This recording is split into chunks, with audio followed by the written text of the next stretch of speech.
Do you ever feel like you're stuck on a treadmill, endlessly posting, promoting, hustling day after day, only to find yourself like playing to an empty room? Well, you're not alone. Many artists, especially indie musicians, are caught in this relentless grind for streams and followers and numbers, and it can leave you feeling creatively drained and questioning why you even started making music in the first place. So today, we're gonna tackle this. We're gonna explore why this hustle might actually be killing your art and how you can reclaim your creativity without sacrificing your career. Let's dive into hustle culture for a moment. It's everywhere, right? Social media is flooded with motivational quotes about grinding, and the pressure to constantly churn out content can be overwhelming. Now, for many indie artists, this means spending countless hours creating, posting, and chasing the latest social media trends to hack the algorithm, all while hoping for that big break. But here's the reality check. The hustle often leads to minimal results. And studies show that artists who obsess over metrics like streams and followers are more likely to burn out. So when worth is tied to numbers,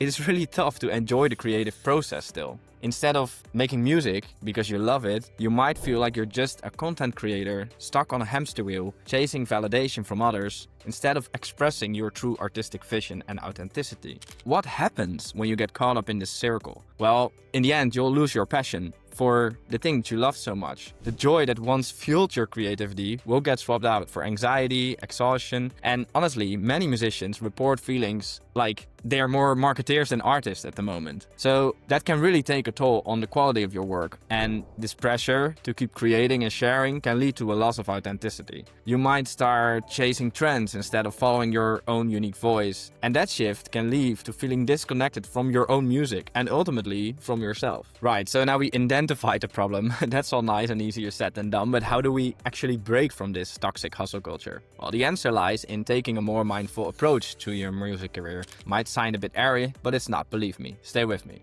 It doesn't mean that you actually stop promoting your work. It means changing how you go about promoting your work. So, first things first, let's focus on what makes you, you. What's your sound, your story, your style, and what sets you apart. It all starts with a why. So spend some time honing your craft and discovering what makes your music feel authentic to you, what resonates with you, what makes you happy. Because your brand isn't just like your music, it's how you show up in the world, and that foundation will help you build an audience that truly resonates with you, your genuine self. We can't deny that we're living in a digital world, and having a solid online presence is, a great opportunity for indie artists. Back in the day, you needed a big label or very big management to get you heard, and now you can do that yourself. But instead of trying to juggle every platform and be everywhere, try focusing on the ones that feel right to you personally. So whether that's Instagram, TikTok, or YouTube Shorts, maybe microblogging on X or Blue Sky or whatever, choose where you feel comfortable and where your audience is most engaged. So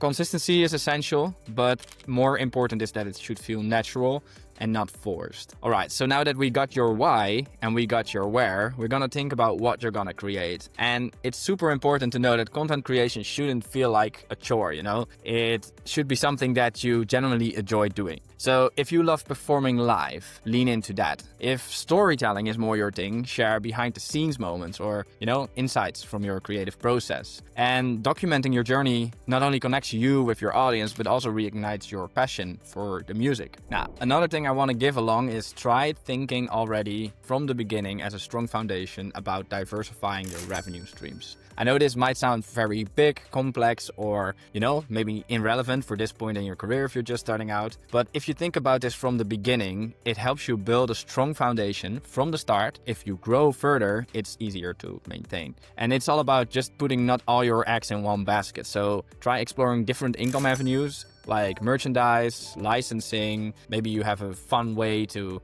give workshops because you're pretty good at like an instrument or maybe at something unique. Think about it, and you don't even have to act on it fully. But if you just, spend some time every now and then thinking about it, giving those thoughts a bit of direction, you can grow into it bit by bit. And it will boost your income a bit at some point, but it will also relieve, the pressure that comes with relying solely on streaming revenue. Because believe me, living from streaming revenue as an indie artist is impossible. And you can check out a video that I'll link at the top here about that we did as well. Yeah, and one thing that I also really want to give along, and that I see a lot of indie artists do, also in the beginning of their career to get recognition and get streams, paid advertising. If you decide to invest in advertising, please do it strategically, because smart ads can help you reach new listeners, but they should complement your organic growth and not replace it. So building authentic connections with your audience will always be more valuable than chasing vanity metrics. And on the advertising part, it's very tempting, Instagram or something, if you're on there, you posted something and they say, hey, this can get a lot more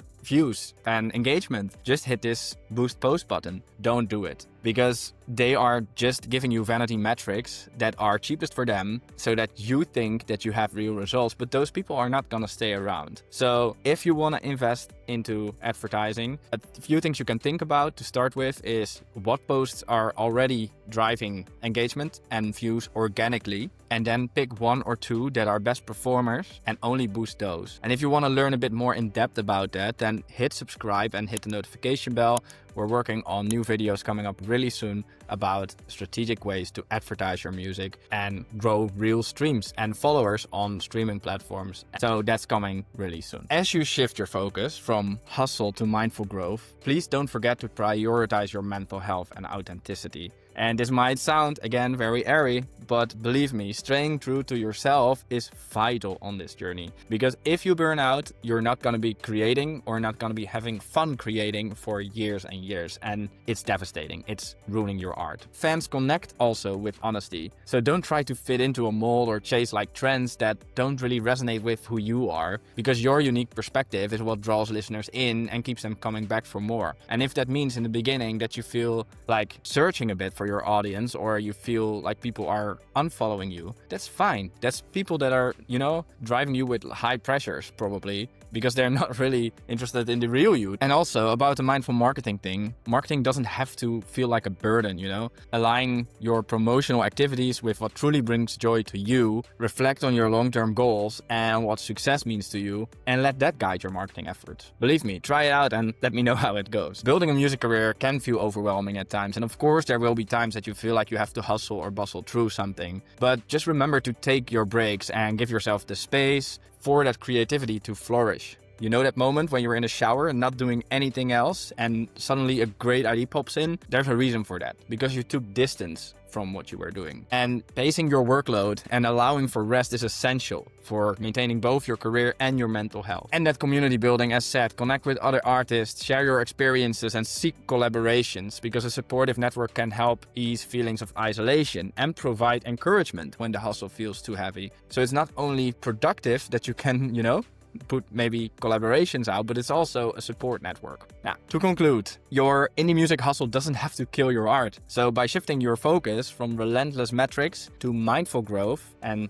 generating real connections, you can create a sustainable career that honors your creativity. So please remember, it's not about numbers of streams or followers, it's about those real connections. And you're not alone in the struggle, and a more fulfilling path is possible. So let's redefine what success looks like for indie artists. If you found this helpful, please don't forget to like, subscribe and hit that notification bell, because more content is coming soon that is really here to support your artistic journey authentically and mindfully. And let's keep the conversation rolling in the comments. So how do you balance hustle and creativity yourself? And yeah, curious to see that. Thanks for being here. And remember, your art and well-being deserve to thrive in synergy.